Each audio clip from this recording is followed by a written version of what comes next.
today we have Mr. Ken from Singapore actually. I would like to know the perspective of international students getting placement here actually.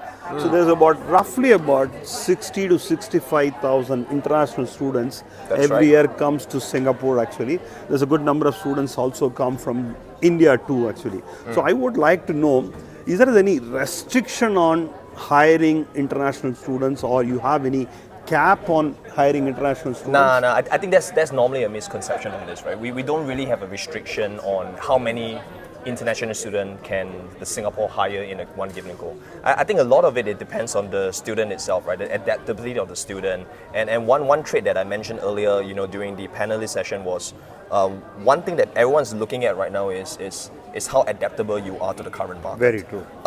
And having that international exposure can be actually beneficial and to put you probably up to market and to put you staying ahead of the market as well. So I think it's a misconception. I really think that we do have a good pool of international students coming in and manage to secure their first role in Singapore. And this is a country that they welcome people from all walks of life. Very true, very true. Yep. See, there's one thing, say like international students, is there any minimum salary or to get them into the visas rather than you hire a local students? Actually? Yes, so I would not be able to quote the specific salary because it depends on different industry. Very true. But if you were to go into the MOM website, which is our Ministry of Manpower, they normally often project what sort of pass that will have the criteria of what sort of salary level. So there will be a bandwidth of that. That's true.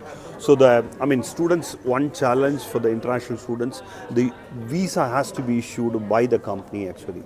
That's right. Whereas for a local students, you do not have to do.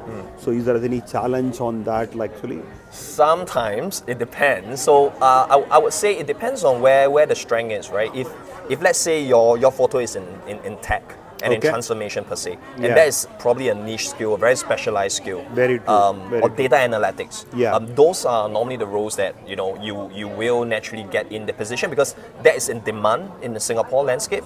And we do not have the right talents. Or we are still cultivating the right talents. Very but true. i.e. if you're looking at probably the masses, right, like business banking, or you're looking at finance accounting. So these are probably, perhaps we have a good pool of local talents that, not saying you can't, but you really need to know people and probably navigate your way around.